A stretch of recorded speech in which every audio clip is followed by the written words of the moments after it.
So welcome back to the Behind the Lines here at Harrah's Hoosier Park Racing and Casino. We're here in the Dan Pat Studios, and with me, the Thursday guest here is Jeff Culliford. Jeff, welcome aboard. Thanks for taking time out of your busy schedule to come to speak to us. Thanks for having me. Absolutely, by all means. And of course, Jeff is the defending champion, trainer champion, as Emily was just mentioning. In fact, the last couple of years, Jeff, you've really been upping your game, if you will.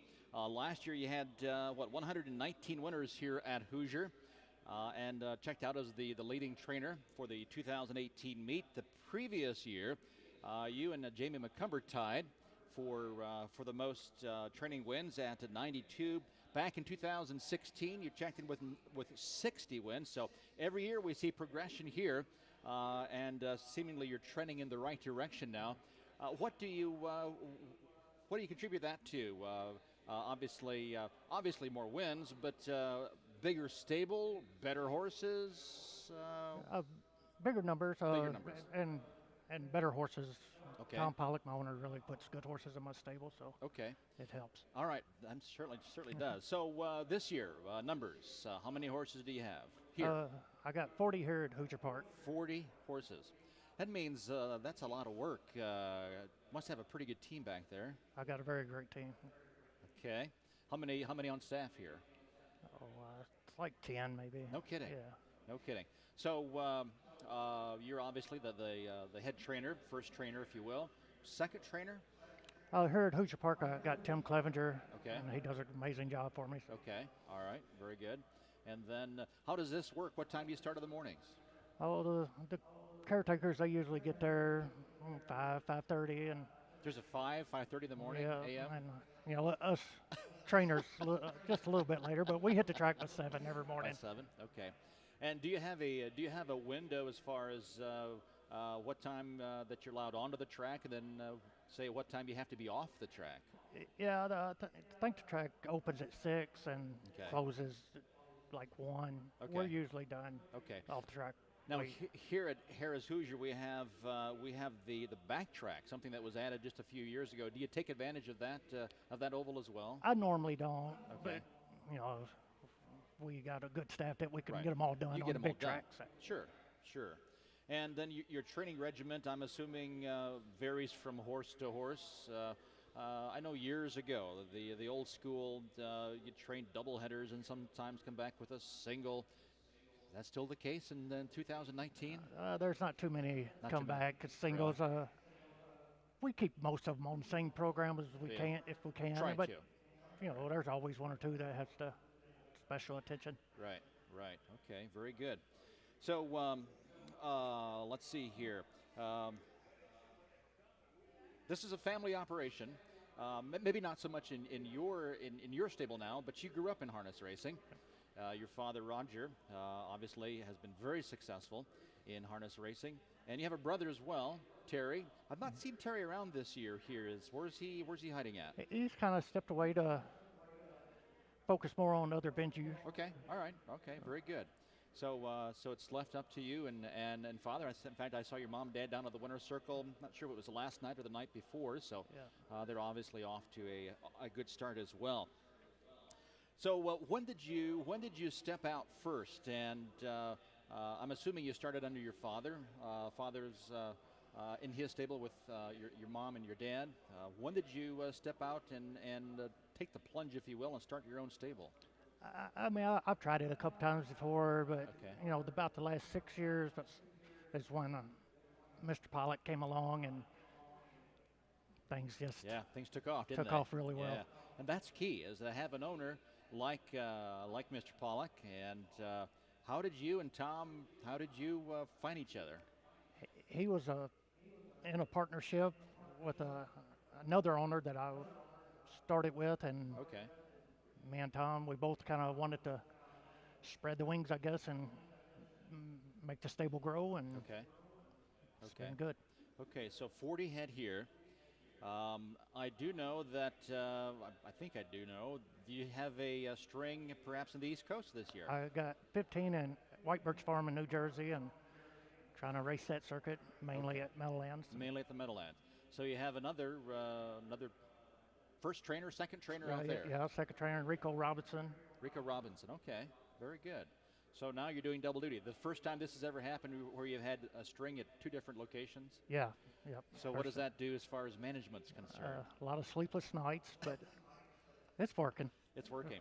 So are you the person that is responsible for entering all the horses, not only here, but say at the Meadowlands? Yep, that's usually my Sunday job, to enter all the horses at both places. Okay, so then you look ahead for the entire week. You enter the horses, probably try to enter the horses all on Sunday night for that week? It's as many of them as I can. Some Okay. of them has to be entered in the middle of the week, but yeah, Okay. majority is Sunday. And then obviously the electronic entry has to be a godsend for a stable of your size. I don't know how anybody done it without it. Wow, that's amazing. That's amazing. So then how do you keep track as far as a horse needs attention? For example, in the Meadowlands string, Rico, there's obviously a great line of communication there. Do you make the call as far as the horse needs to be reshod a different way, different equipment? Is that something that he makes the call on, or is it between the two of you come up with a solution? Yeah, it's both of us. We communicate every day, Okay. and works out well. And I mean, I'll try to go out once a month, Really? and but he's got to make some of the calls. Okay. So then all those horses are Tom's and yours as Yes. well out on the East Yep. Coast. Okay. And so you said trying to race primarily at the Meadowlands. Will you venture to other venues if necessary? Yeah, we're racing at Yonkers and Chester. Okay. We went over to Dover. Yeah, we're trying them all. Just Okay. the majority of the horses are racing at the Meadowlands. And so this is the first year for the East Coast string? Yep, we went out there in December. Out in December. Yep. How'd that go for you? It's good. Is it? Yeah. It's fun. It's Meadowlands is Meadowlands. Still Right. fun to Oh, win yeah. races there. Oh, yeah. So then that means you're camped in front of the TV at home, or are you watching the racing action from here when your horses are racing out east? Yeah, the home, phone, the phone, yeah. whatever. Yeah, okay. Huh, that's interesting. Very interesting. Now, as the head trainer then, when you are going from different tracks, especially out of the East Coast, different tracks to different tracks, shoeing. I've often heard some trainers, when they come to Hoosier Park, they may readjust shoeing. Different surfaces maybe than definitely different surface than a lot of the tracks in the East Coast. A lot of the tracks in the East Coast seemingly have a dark surface. I'm not sure what kind of maybe a cinder stone. So do you have to, do you adjust your shoeing as you go from track to track? Not too bad out there. Here you might tend to sharpen the shoes with a little boring, Okay. more boring Okay. here than out there. Okay. So the tracks in the East Coast pretty consistent as far as from one track to the other because of the type of stone that they use. Right. Okay, very good. So some questions here from some of the racing fans. Ed Dobrowski, and we talked about your dad a little bit ago. Has your father been a big influence on your career and the success of your career? Yes, very much so, and still is to today. Still is today. So you're not beneath yourself to go say, "Hey, Dad, what do I do here?" No, actually, his stable's just right on the other side of my main alleyway. Okay. So it's kind of easy if I need to go over and Sure. ask something. That's great. That is awesome. That is one thing that I think we see a lot in harness racing is a big family aspect. And the one thing that I really enjoy about harness racing is that every member of the family can be involved, whether it's on the track, whether it's in the barn area, any age. You can really be involved, and that's something I think that we have that unique opportunity where you can your children, a 7-year-old son can be out jogging a horse on the track, and you don't see that in too many other sports. Right. That's the beauty of it. Tom Dubrick asks, this is a good question, where do you see yourself in, say, 3 to 5 years? Hopefully still training good horses and even get more on the scene of the Grand Circuit. Okay. All right. Very good. And hopefully here? Here. Okay. That would be awesome to have you stay right here. You have an Indiana residence? I do. Okay. Live right in Pendleton. In Pendleton. Okay. Family? Yes, 2 young daughters. One of them 15 in high school and Okay. cheerleader and doing very well for herself. Okay. Very good. Very good. Does she have an interest in horse racing? Gotta ask. Not no more. Used Okay. to, but Yeah. That's okay. Not my little buddy no more. Yeah, I understand. They all grow up and doggone it. If Long Shot Pete, and another great question here, if it wasn't for horse racing, if you weren't racing horses, what would you be doing? I don't know. I did step out and was Did a you really? correction officer for 2 years, and Really? I could see that. and yeah. So I don't know. I don't know if In I would- Indiana or got in Kentucky, down in Lexington. Kentucky? Okay. But once, as they always say in horse racing, once that's in your blood, it's hard to get rid of. Yeah, Is that Yeah, that's the case? sat there every night and missed it. Looking at all the results. Oh, I can imagine. So, have you ever had a horse that caused maybe a sleepless night? A few of them. A frustrating horse. One in particular? Yeah, probably right at the moment is always curious. Always curious. Ton of talent, but always one problem after the next. As far as up here, or as far as physically? I would say more up here, Really? Okay. Philly Philly. mare. Do you see that happening more in the fillies than perhaps the colts? Very much so, yes. Yeah, that's what I've always heard. Interesting. Here's a good question from Gene Clevenger. How do you keep your barn solid year after year? And obviously, management, and I've talked about this on the show so many times, a successful stable, I think, is revolved around good stable management. How do you keep your numbers up as the way they have here the last number of years? It's the staff behind me. I couldn't do nothing without them guys. Okay, all right. Do you find it? Can you keep the staff year round? Once we're not racing here anymore, what happens then? Does the staff stay intact, or? Pretty much the majority of them, yeah. But that time of year you kind of cut back. A couple of the guys go on to Florida for the winter. Okay. But they usually come back. And Okay. So then when we do close the doors November 9th, with this string at Hoosier Park, where do you go? You're stable on the backstretch, correct? right. Okay. Then I moved my main stable here in Indiana over to Pacer Farm, just right down the road, and Okay. And then race out of there? go to Ohio Go to a little. Dayton, Shut a lot of them down, give them their break. Okay. You think Now we're going to start to probably send more out to the Jersey scene. but Right. Do you think that's important for a horse? And again, it probably depends individually, but I see so many horses that are racing year round. They seemingly don't get a break. Do you think that's important to give the horse a break, or do you think sometimes you get behind, you waste more time, you spend more time getting the horse to come back? I off of a think you break? can overdo a break, but I think they do need a break. Okay. We race hard here, so do. I think they do. need it. Do you have paddock opportunities at Pace Setter? I do. Okay. Do the racehorses here? We don't have any paddock facilities here on site at Hoosier Park. No, so and do you? I got a little property at my house, and Okay. I could shoot a couple out there, and Okay. a couple other little small places, little Okay. farms around it. Okay. So you rotate them around. Some horses probably you can, and they're just like humans. They all have their own personality. I'm Right. assuming some horses probably enjoy being outside more than others. Right. Yeah. And yeah. race better? A lot of them you turn out within 30 minutes. They're back at the gate, like, Waiting to come in. please bring me in. So. Okay, very good. So we talked a little bit about your brother, and that was a question that Roger Welch had. Jacob Hall asked, what has been your most memorable win thus far in your young career? My last one. Your No. last one. Come on now. Probably did not a little bit out here last year. Really? No kidding. Yeah, with With- Wisdom Tree, with track record. Speaking so of, where's she at? she'll be qualifying in a couple weeks. Really? Had some time off. Yep. Freshen it up. Very- And she was the New York champion last year, was She she was. not? She was. Okay. What drew you to the New York program? Me and Tom's always looking for new things and what Sure. makes sense. And Right. Don't put all of your eggs in one basket. no. Yeah. So Okay. we always try to buy 2 or 3 out that way. And Okay. What is your most? What is the one race you'd like to forget? Things didn't go well. I don't know right at the moment. So yeah. So let's go back to Tom. Tom and yourself. So you seem to have diversified your stable as far as young horses and older horses. Are you both on the same page as far as both like the diversity, or do one of you perhaps prefer an older horse? Maybe the other likes to play the stakes game with the younger horses. No, I think we're both on the same page, and I think that's really what making it work. Sure.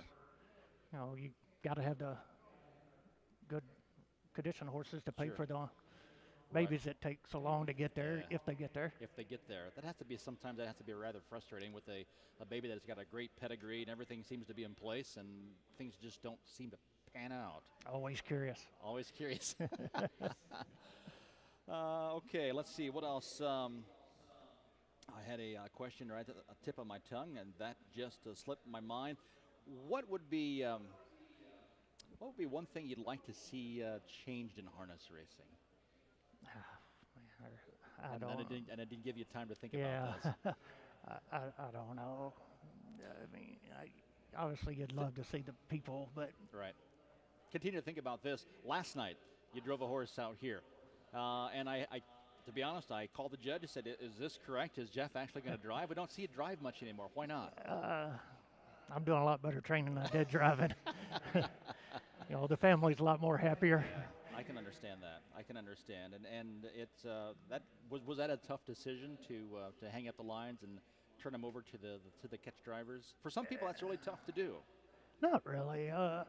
You know, because that's when I did step away, and when I come back, I knew I wanted something more, and Okay. I wasn't getting enough drives, and probably because I wasn't good enough. But Yeah. Yeah. you know, Well, it takes a man to admit it, man. I just took off training one horse, and Yeah. One thing led to the next. one thing led, and it's so much fun. So, is Tom is obviously your primary owner. Have you ever considered opening up the stable to more of a public stable? Not really, because we have such a big number. I not mean, if I room. do, there's not room, and we interfere with one another. And Yeah, just works good. Why fix yeah, something that's not broke? correct. Okay, certainly makes sense. Certainly makes sense. And let's see, anything else? How many got in tonight? 4. 4.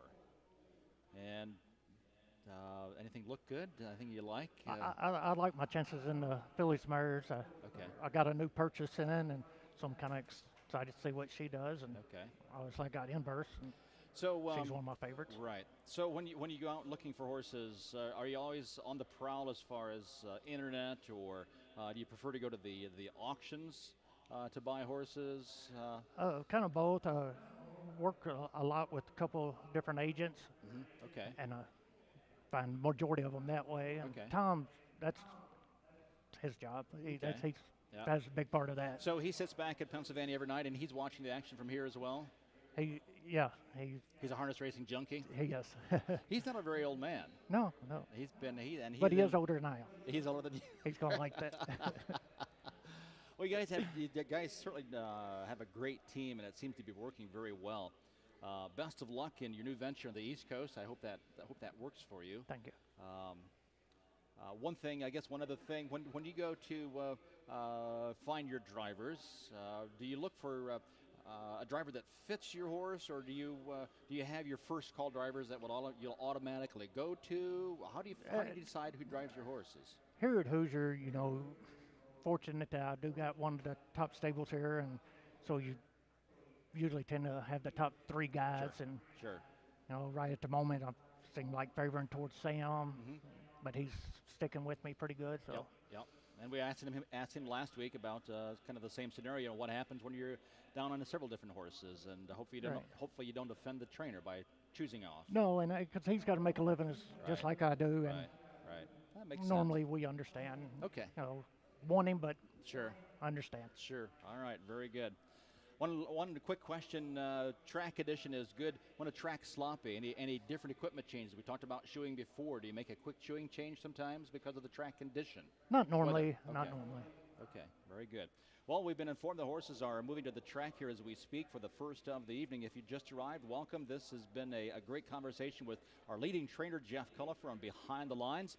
And again, you've got 4 in tonight. Best of luck to you and your business partner, Tom Pollock, and certainly hope things work out for you in 2019. Thank you. Thank you for having me.